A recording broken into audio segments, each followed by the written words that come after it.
if you're like me, you're always looking to give minimal effort for maximum output. And again, this is not necessarily out of laziness, but I just call this efficiency. And it a lot of times is born out of the idea of we want to do more with our time, and the notion of, oh, just work harder only has diminishing returns. Like, you have a limited amount of leverage, you have a limited amount of time. So we kind of put together kind of a guide, and that kind of translates from minimum effort to maximum output in terms of your fundraising impact specifically. We're going to walk through that. We're going to talk about the specific activities, and then we're going to go through kind of a game activity as a group that you can either share your results from, or you can keep them private. So it should be a lot of fun. You don't have to talk. You can just do it privately. So it should be kind of an interesting one today. And I think we should all get a lot out of this. So just to kind of define a couple things really quick, we're going to move on to the next slide.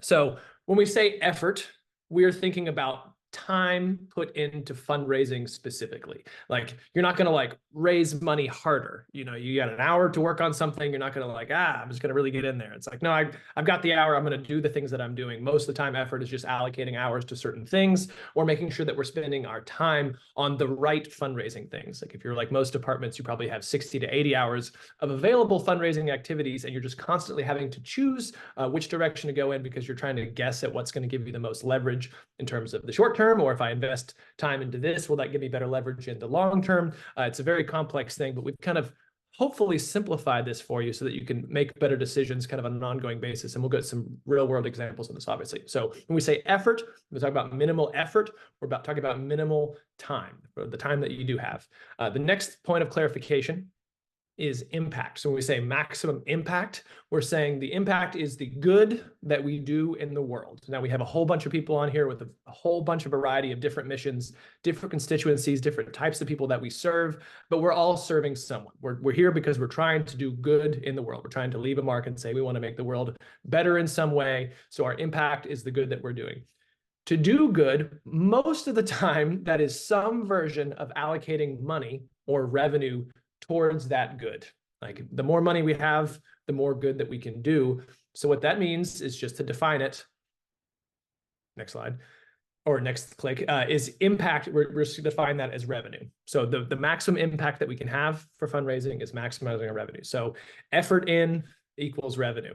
So if we want to make that a little more simple, just again, to kind of clarify what we mean by minimal effort for maximum impact, next slide, and one more click, is minimal effort equaling time invested, and maximum impact equals revenue raised. So when we say we want minimal effort for maximum impact, we want the least amount of time put in to the most amount of money pulled out. And everything we're going to talk about today is in the spirit of that specifically. So that was a quick intro. I'm actually going to turn it over to Marty to kind of walk us through some of our highest impact activities, and then we will move then into the activity where we break this down and do a little game together to figure it out. Thank you, Jake. I think there's not a single person in the nonprofit world that does fundraising that wouldn't say, I'm so busy. I've never, like, never do we stop our day and have a clean desk and just walk away, right? We are always busy. So I think the reality is, and Jake said this, focusing on the right things, right? You could be super busy filling your time with all sorts of things that are coming at you in our world, right? So it is so important to be intentional in our work and focus on the things that have the highest rate of return activity-wise, right? So that our time, our effort can equal highest impact, greatest revenue for the causes, so we can have the biggest impact on the world, right? So drum roll, it's all up there for you already.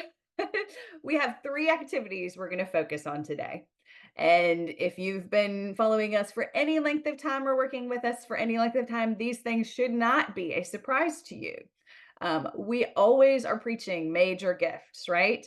It is absolutely, without a doubt, the highest rate of return on immediate impact that you can have. If you do nothing else but focus on major gifts and do all of the right things, you will start to secure major gifts, and you will move the needle much more quickly than if you focus on smaller gifts. Recognition and stewardship. We always talk about this as well, right? We are in the business of building relationships. We should not be doing transactional fundraising. That is not going to move the needle and keep people coming back, right? Trust is something we've talked about in our last couple of forums. If we don't build that donor loyalty and get people to trust us, we're never going to get that next gift. So, by focusing on recognition and stewardship, we are deepening those relationships, building that trust, building that loyalty so that it is a no brainer that those people want to give more and do more. And that's just going to take you a lot less time than finding new people out there. And the last one is planned gifts. We know that for most people, this is the largest gift they will ever make, and planned giving is worth it for the long term of your program. But it is so easy to put it on the back burner and say, that's not going to bring me cash in the door today. I have a campaign to run. And so it gets overlooked oftentimes. But we also talk about that the intentionality of making sure that we are doing the things to build our program up for success and for that future sustainability. Planned giving is where it's at. All right, let's unpack these three things. Let's start with major gifts. As you know, when we talk about major gifts, we are talking generally about gifts of $50,000 and higher, right? I will never forget the moment in my fundraising career when I was a client of Pride myself, and I was sitting around a roundtable discussion at PDI one year, and somebody next to me said, does anyone feel like it is just as much work, if not more, to secure a $250 gift as it is to secure $1 million gift? And all of us were just like, oh my gosh, you're so right. It was just like this profound moment of whether or not it's a $250 gift or a $1,000 gift, inflation, that's probably where it is today from back then, right? Or a $1 million gift. Like we're putting in the same effort, right? We are connecting with people. We are trying to make sure that we are donor centered. We're doing all of those things, and it takes time and effort to do all of those things. So why not focus on the $1 million gift, the $1 million prospect? Because you're going to have up to 1,000 times more efficiency in securing that gift. It is well worth that time. Does that mean forget about everything else? No, no. Obviously, we know that that pipeline is going to help us get to those things. But if we do nothing else, we need to do it well, ask big, and make sure that we are spending our time on those because that moves the needle that much more quickly, right? Most charities do not have a major gift pipeline or a strategy for major gifts at all. Most of it is because people just don't really know how, or they're really afraid of failure. And we talk about this a lot too. It is not about us. It is not about our organizations. We've got to make sure that we are out there having the conversations. I would rather do 5 asks, get 4 no's and get 1 yes, than sit there and twiddle my thumbs and do 1 ask and do it perfectly and get that yes. We've got to have the volume out there to make sure that we are having these conversations. So if we have major gifts as a strategy and we are focusing on those people with the ability to make a gift of $50,000 or higher, those people who might be inclined to want to support us or support charity in general, right? The inclination to be philanthropic, and that we have access to, right? That we know how we can get in front of them through someone that is working with us or personally. If we focus intentionally on those in the area of major gifts, fearlessly, we know that we will bring revenue in the door. Okay. So again, most charities they don't have the strategy in place, or they're scared, right? They'd rather, well, we're just going to wait on that one and let's do these other things first. Let me just handle all these emails that are coming in the door. Let me go ahead and host an event and I can hide behind that because that's going to keep me really busy, right? I'm focused on something and I have these $25 gifts and $100 gifts coming in. Things are happening. So I'm just going to do that because I know I can do that. I know I can get yeses, right? They're afraid to step out and have that transformational impact. It is when we say, this is our strategy, this is what we know to be the way to go forward, that we can then move forward and surprise ourselves. I mean, so many of us look back and say, wow, why didn't I do this sooner? As soon as we start securing these larger gifts, right?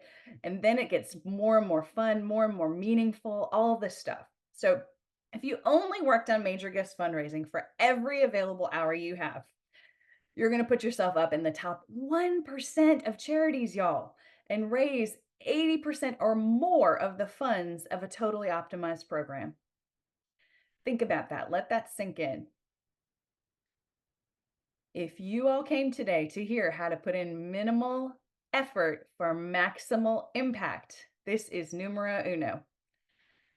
Major gifts. We announced all of these major gifts, and all of you who have been securing them.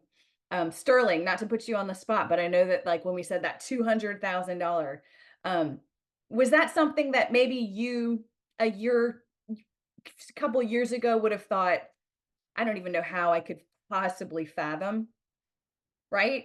Like oftentimes when we're first starting out coming off of something, we look at ourselves and are like, how could that even, like, no way, that's not even fathomable. But we're on sites for $1 million gifts then, right? And you realize very quickly how much more quickly you can move the needle. So again, kudos to everyone on this call who is doing major gifts. Let's do more of it. All right. Let's talk about stewardship and recognition for a minute. It is 5 to 7 times more expensive to find a new donor than to keep the existing ones. And yet, most of the nonprofit world is at, I believe the current rate of donor retention is about 42, 43%. Is that, yeah, I'm like, it's always hovering that 40 to 45%. Think about that. More than half of our supporters are leaving us. If we want to move the needle on being efficient, we need to keep those people, because guess what? We can keep casting that net wider and wider and wider, but the easier, lowest hanging fruit is going to be more quick to secure, and it is going to take us lots and lots and lots more time and effort and energy and money to expand our donor base. So yes, we have to continually be working to expand our donor base, but we should be spending even more time on that stewardship and recognition. Again, because it is about a relationship. People give to people who they know and trust. And if we spend time on making them feel really good about all of the things, they're going to want to do more of it. They're wanting to support us again, and they're going to repeat those behaviors. So we must build a stewardship calendar. Again, I love this word intentionality, right? If we are intentional about this and build a calendar in advance so that we can recognize people at each giving level, then we're going to spend time on the right things, right? If we just say, "Hey, I think this sounds great. I'm going to just start saying thank you to people," and we start calling people who gave us $50 and forget the person who gave us $1 million, it's not very well thought out. It's not intentional, right? So we want to start at the top, right? Our biggest supporters. Let's do all the things right for as far down that pyramid as we can, right? Because we want everyone, if possible, to be repeating that behavior. And if we deepen that relationship, they will. But we've got to start at the top and move down. So aim to retain a minimum of 80% of your donor base above a certain gift size. Maybe it's $250 plus for your organization. Maybe it's 500. It's going to depend on the size and the number of donors you have. But if you start at the top and work down with an achievable amount, and touch those people, you will move the needle and you will secure those second and third and 10th gifts from people. All right. And last but definitely not least, planned gifts. The estate tax exclusion was just raised again this year. We know that the ultra high net worth individuals out there, those people who are worth $10 million plus, they have needs, y'all. They're going to need to do sophisticated things with their estates to avoid paying really hefty taxes as they move forward, right? So we've got to have the attention of our communities and let people know about planned giving. We always say selling people on the idea of planned gifts is going to increase the amount that we receive, right? The planned gift is roughly 100 times larger than the average cash gift for most people. So if I'm giving $500 a year, and I leave a planned gift, it is likely to be $50,000. Did I do my math right? I think so. The averages, right, of what people do. So we know that it is worth spending a little bit of time over a long period of time in order to make this a priority, in order to make sure that people remember us and that people know they can be a part of our family and they can leave a legacy. So, making sure that we are spending time doing this, even though it's not going to give us a benefit today, most likely, right?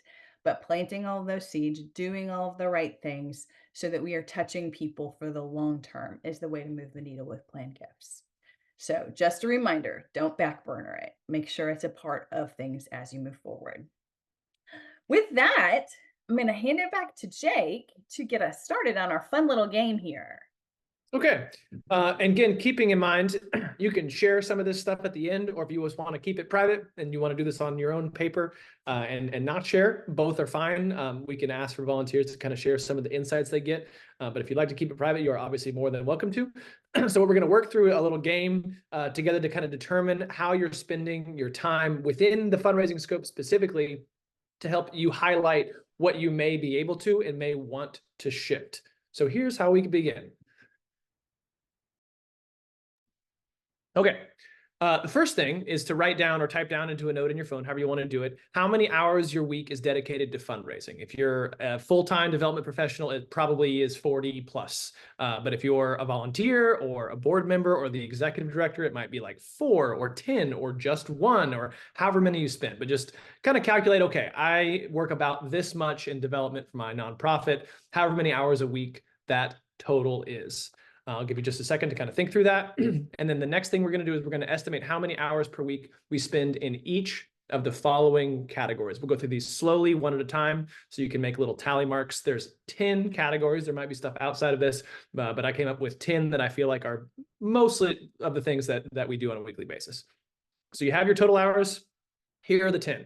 So you just write like a little number, and then you just do tally marks next to the total number of your 40 hours or 4 hours or 100 hours or however many you spend that you are dedicating to this on average. I know there's no average week in fundraising, but just pick the last couple of weeks if you want. Number 1 is prospect research. This is specifically time spent identifying, going through your database, looking online to looking at people's net worths, maybe looking at their address to see where they live, if they're in a country club neighborhood, going online to see where else they have given. One of my favorite tricks I always try to share and remind everybody is you Google their full name or the name of them and their spouse, and then you Google the city that you're in, and then you Google the words in quotes so that Google gets it exactly, in quotes, annual report. This will pull up PDFs of all the published annual reports of all the charities in town who've gotten a gift from them. And within about 10 minutes, you can see kind of where they give and how much they tend to give, how they like to be recognized. So that would be under this as well. So anytime that you're just behind your desk on the internet, looking up prospect research things specifically. Now, some of this might be for major gifts,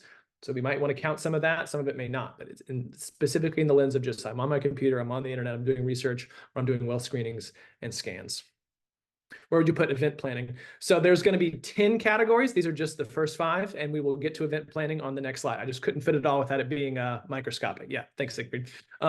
Awesome. So the next is any kind of outreach and networking. I want to qualify this one as well. This is time dedicated to any kind of reaching out to donors. This can be email. This can be calling people on the phone, leaving voicemails. This can be attending community events with the specific intention of connecting with donors and building those relationships in some form or fashion. So you're not asking for money, but we call this like a loose, somewhere the bridge between identification and cultivation, somewhere in there.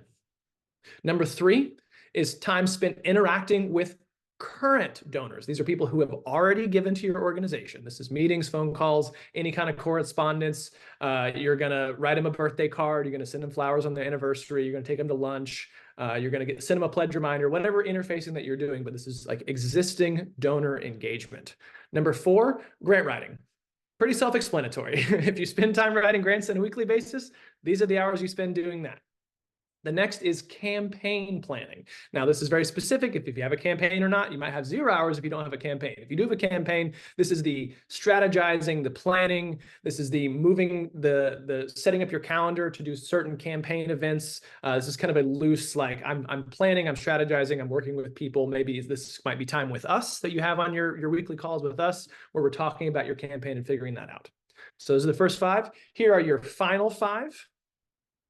And here you go, Siegfried. This is event planning and execution. So this is both the time to call the sponsors, get the venue, get the hors d'oeuvres, get the booze, everything that goes into setting up the event, and also participating in that event. So if you have like a Saturday night event, that might be 10 additional hours that you're there at the venue doing the thing.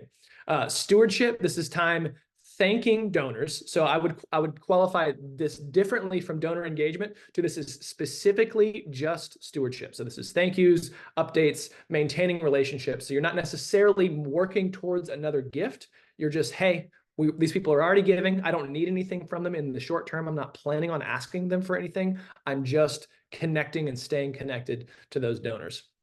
Next, data management. This is any time that you spend in your database, anytime you spend messing with your prospect lists, tracking donations, any kind of an Excel sheet of any kind that you have.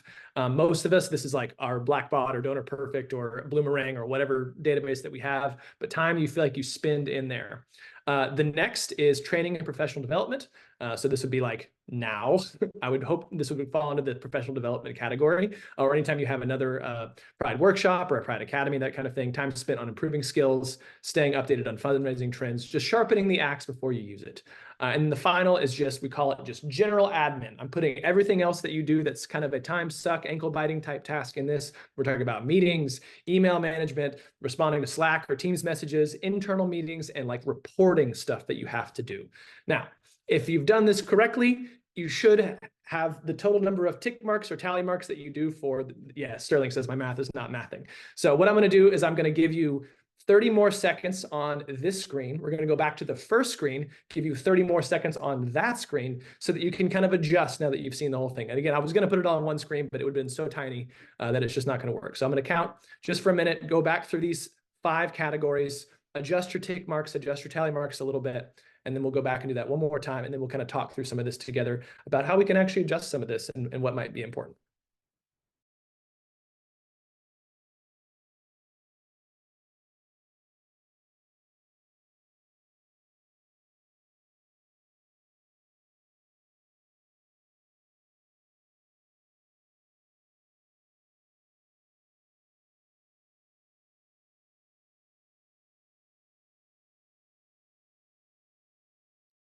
I'm going to say that's not quite 30 seconds, but close enough to it that we're going to go back to the other slide, not to give too much dead time. Give you 30 seconds or less to look at these last categories again. Move your tally marks around if you need.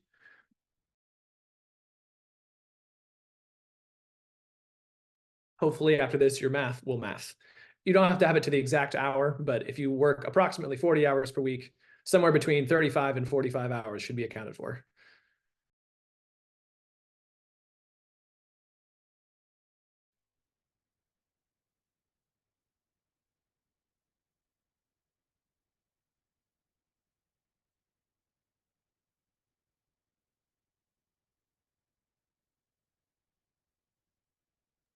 Yeah, and it's definitely okay because sometimes you're doing 2 things at once. Maybe not always Yes. effectively, but so the math doesn't always math, Sterling. You're right.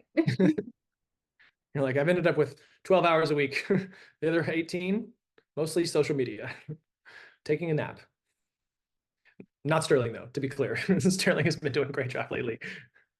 I don't know. There's no way Sterling has been spending 18 hours a week on social media when doing all the things that she's also doing. Sterling does not nap. Yeah, Sterling is also a new mom. Congrats, Sterling, and doesn't sleep much either. All right, we're going to advance 2 slides now.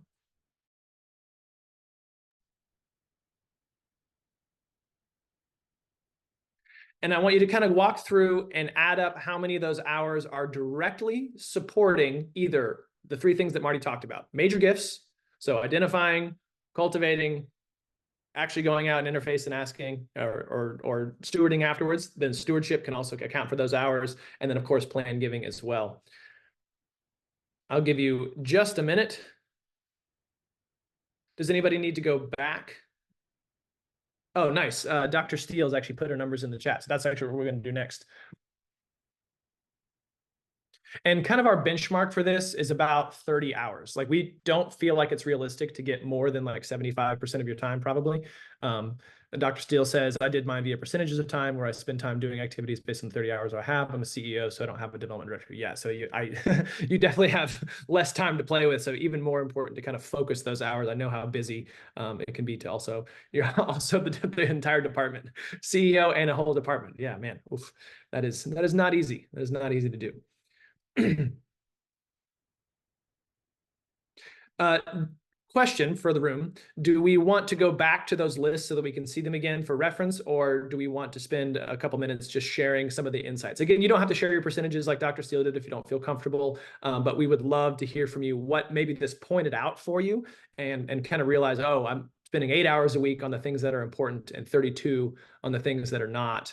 Maybe I can pull some of these. So anyone want to volunteer to share, or do we need to go back to the other lists just to take a quick look at that? I'll share. I mean, Yeah. I knew going through mine, I knew going into it where my numbers would be skewed in a, for lack of better terms, kind of negative place, which is like the admin side of things. Like, I just know that the way my organization specifically has been doing tracking administrative tasks is just not the appropriate use of time. But I also have a solution for that, right? Like, I'm in the process of fixing that. So I knew going into it that that's how it would be, and I'm already fixing it as a problem. Fantastic. But I also realized that like I personally probably don't spend enough time prospecting for our capital campaign as an individual. I kind of leave it to our committees, and maybe I should take some more of that on the nose myself. Yeah, great insight. On the chin. On the chin. There you go. Anybody else want to share before we go to this final slide here? Thank you for sharing, Sterling. Yeah, that's really great. And I think it's just, as you look at the preparation side, it's easy to say, on the flip side of that, Sterling, it's easy, I think, for us to say, well, I'm preparing for all these major gift asks, but we're not also actually going ahead and scheduling meetings and doing them. So as you look at this exercise, think about how much of it you spend in the preparation versus execution side in all of these areas, right? Because if we're always preparing and we kind of have a failure to launch, it's not. If we're like, yeah, I'm spending all this time on major gifts and like all the planning a stewardship program, but you're actually not implementing it. We got to make sure we're moving ourselves into that phase too. So just kind of keep that in mind. If you're like, but I am spending this much time, but I don't have the revenue coming in, we got to make sure we're scheduling and making asks as well in all areas. All right. Nobody else wants to share? Come on. One more slide.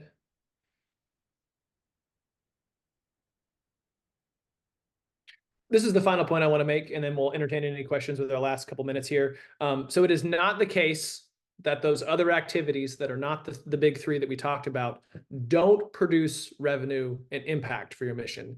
It's just the lost opportunity cost of not focusing on your primary income drivers.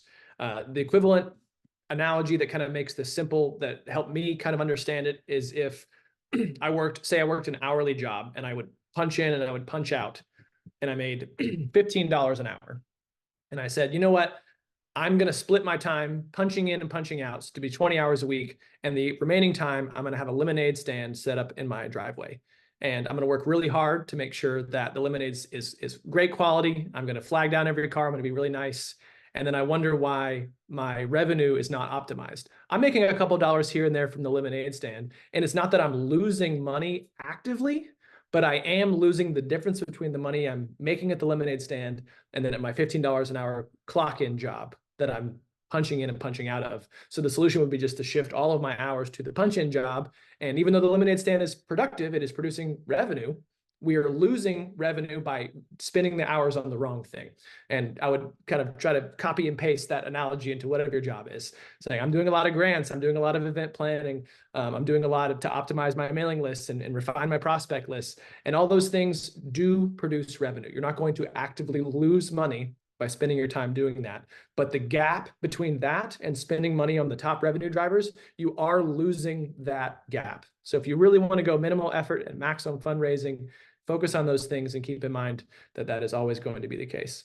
And Jennifer, just in the chat, I think it's hard to quantify the value of each networking and outreach. That is absolutely true. We know that we just kind of take a shot in the dark and like, well, I want to go to networking events. I want to meet people. I want to outreach to donors. I don't know which one is going to result in the biggest gifts. And it helps to kind of prioritize and just say, hey, I'm going to spend this many hours per week doing that instead of trying to quantify the number of people and know that I'm going to rank my top, biggest, easiest yeses for major gifts and try to focus my time with them and set a personal goal for how many asks I make a month. We always say if you make 0 asks in a month, you will bring in no revenue. So that's the number that you can bring up to change the revenue and for the mission for your nonprofit. So with that, any last minute questions before we let y'all go?